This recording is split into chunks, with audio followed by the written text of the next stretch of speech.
Hi, this is Sam Stone with CBR here at New York Comic Con 2022 with the execs behind Roddenberry Entertainment. We got Roddenberry and we got Trevor Roth. Gentlemen, thanks for taking the time to speak with me today.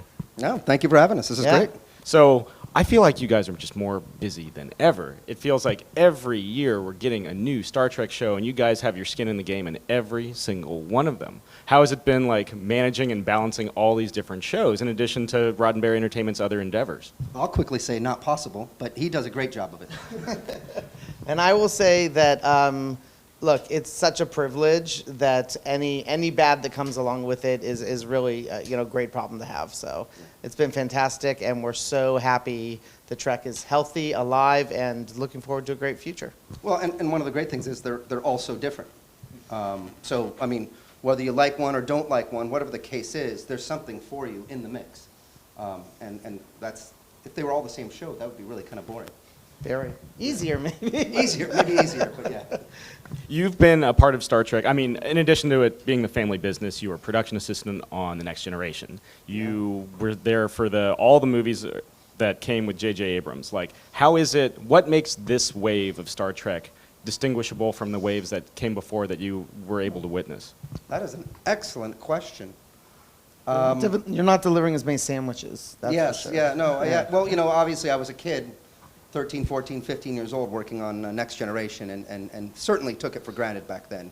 I can't say that I really contributed that much, except for delivering sandwiches and scripts every now and then. But I really got to say that the teams that they've brought in for each one of these, they've really brought in, I think, for the most part, the right people.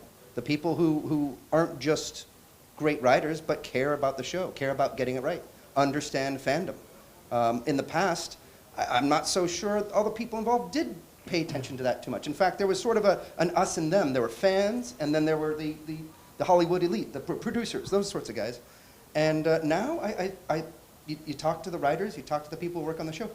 They know the show. They are fans of it. So that is certainly one distinction.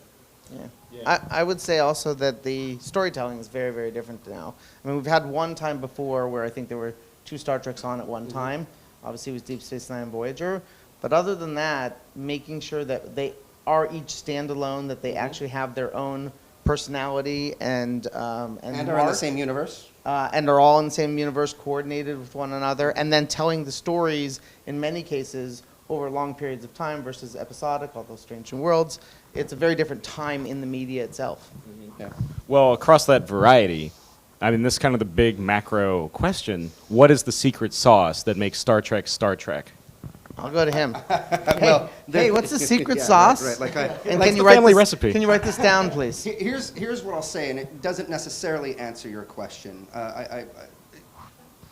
Star Trek is very unique compared to other shows out there. I've spent my childhood with people coming up to me saying that Star Trek inspired them. And so I can tell you, I mean, it is about inspiration and aspiration. People who look at the show and it gives them hope for the future, whether it's in their own life or hope for humanity. And I don't know if that's a secret sauce, but that certainly is what makes it different. I love Star Wars, but Star Wars doesn't necessarily do that. And I mean, that's the identity of Star Trek. And I won't go too far into it, but the IDIC philosophy, IDIC, which stands for infinite diversity from infinite combinations. It's this true appreciation of everything that's different. No longer are we tolerating things that are different. We're craving, we're thirsting for it. We see that someone's looking at the universe in a different way, and we want to go talk to that person and say, wow, what is it that you see? What's different? And whether I think it's a crazy thought or not, it'll help inform my own thinking.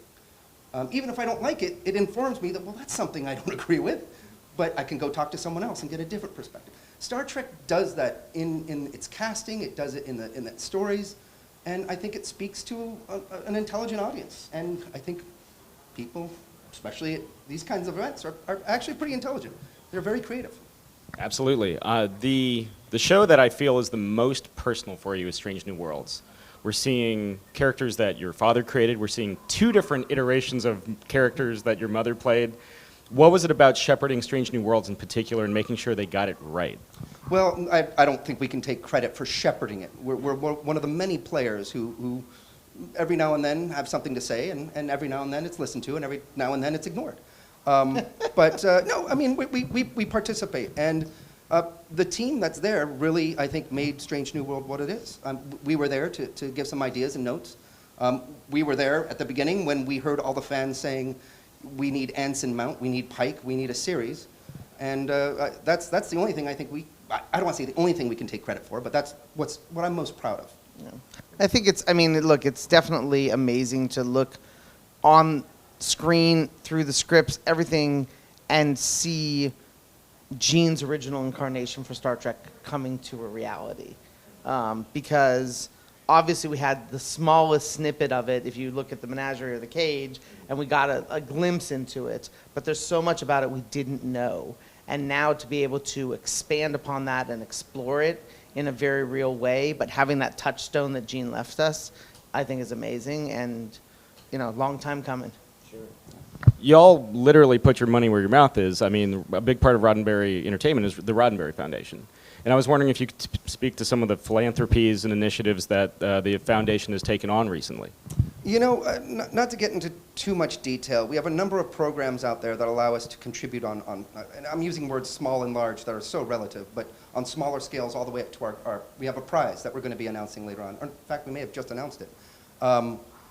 We are trying to find the people out there that are really trying to make that Star Trek future a reality. And I don't mean Starfleet necessarily. I mean people who are working towards the long-term advancement of our species. Whether it's medicine, education, whatever it is, we want the real game changers. We want the people and we want to recognize them, we want to help support them, and we want to encourage them and others like them to continue doing that. So I truly believe in a Star Trek future. Yeah. I think the foundation also, I'll give it a lot of credit because it is attempting to identify those things that will create a change, but still recognizing that change takes time and that it is a process. And I think that no one expects us to be in the Star Trek world tomorrow, but it's something that we can strive towards and work towards. And I think that's something that's really special about Star Trek. I mean, if I can name its, its differentiator, I would say that it's because it's about us. What else is about us?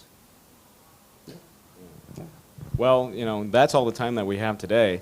This is Sam Stone with CBR.com here at New York Comic Con 2022. Gentlemen, thanks for taking the time to speak with me. Thank you very much. Thank you very Appreciate much. it. Live long and prosper, everyone.